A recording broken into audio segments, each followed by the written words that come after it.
ఈ రోజుల్లో చాలామంది దేవుడు నన్ను చూడట్లేదు అనుకుంటున్నారు. ఎవరు భయం లేదు, తల్లిదండ్రుల భయం లేదు, భర్త భయం లేదు, భార్య భయం లేదు, తల్లిదండ్రులకు పిల్లల భయం లేదు, పిల్లలకు తల్లిదండ్రుల భయం లేదు, దైవజనుల భయం లేదు, దేవుని భయం అంతకన్నా లేదు. ఎవరికి వాళ్ళే అనుకుంటున్నారు నన్ను ఎవరు చూడట్లేదు అనుకుంటున్నారు. నేను చాట్ చేస్తాను, వెంటనే డిలీట్ చేసేస్తాను. మాట్లాడతాను, వెంటనే డిలీట్ చేసేస్తాను. నెంబర్లో చీకట్లో చేస్తున్నాను, ఎవరికి తెలియదు అనుకుంటున్నారు. దేవుడు చూస్తున్నాడు. ఆ విషయం తెలుసా?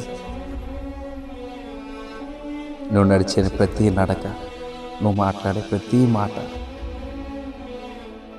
నువ్వు ఆలోచించే ప్రతి ఆలోచన, చీకట్లో చేసే ప్రతి పని, ఎక్కడెక్కడికి వెళ్తున్నావు, ఎవరితో మాట్లాడుతున్నావు, ఏ రకమైన వీడియో కాల్స్ మాట్లాడుతున్నావో, చూస్తున్నావో, వీడియోలు చూస్తున్నావో, అన్నీ దేవుడు చూస్తున్నాడు. ఇంకో విషయం తెలుసా?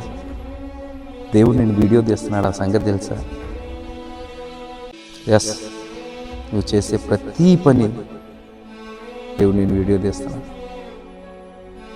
అది ఒకరోజు ప్లే చేయబోతున్నాడు. ఆ వీడియో నీ భర్త చూస్తాడు, నీ భార్య చూస్తారు, నీ పిల్లలు చూస్తారు, నీ తల్లిదండ్రులు చూస్తారు, నీ రక్త సంబంధులు చూస్తారు. నువ్వు చీకట్లో చేసే పనులు, వ్యర్థమైన పనులు, పనికి మాలిన పనులు, వ్యభిచారం, దొంగతనం, జోదం, త్రాగుడు, చెడు అలవాట్లు, నువ్వు చేసేది ఏదైనా సరే దేవుడు రికార్డ్ చేస్తున్నాడు. అది ఒకరోజు ప్లే చేయబోతున్నాడు. ఎప్పుడో తెలుసా? అందరూ ఉన్న రోజునే నీ రక్త సంబంధాలు అందరినీ, కుటుంబస్తులు, అరే నేను చేయలేదు అనటానికి లేదు, అబద్ధం ఆడటానికి లేదు, తప్పించుకోవడానికి లేదు. పెద్ద పెద్ద ఎల్ఈడి స్క్రీన్లు పెట్టి నువ్వు రహస్యంగా ఏం చేస్తున్నావు అది దాని మీద ప్లే చేస్తారు.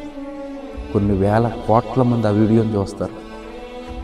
అబద్ధం ఆడటానికి లేదు, నేను చేయలేదని తప్పించుకోవడానికి లేదు. యాజ్ స్టేజ్ మన ఫోన్లు, మన కెమెరాలు, ఒకటి కనపడితే ఒకటి కనపడవేమో, సరే క్లియర్గా ఉండదేమో. దేవుడు తీసే వీడియో ఎంత క్లియర్గా కనపడుతుందో తెలుసా? కట్టికి చీకట్లోనైనా చాలా క్లియర్గా కనపడుతుంది. భయపడు, ఎవరు చూడలేదు అనుకుంటున్నావు. ఒకానొక రోజు పెద్ద పెద్ద ఎల్ఈడీల మీద ప్లే చేస్తాడు. నువ్వు చేసే తప్పు, నువ్వు నడిచే నడక, నువ్వు చూసే వీడియోలు, నువ్వు చేసే చాటింగ్, నువ్వు చేసే వీడియో కాల్స్ అన్నీ ఒకరోజు పెద్ద పెద్ద ఎల్ఈడీల మీద వేస్తాడు.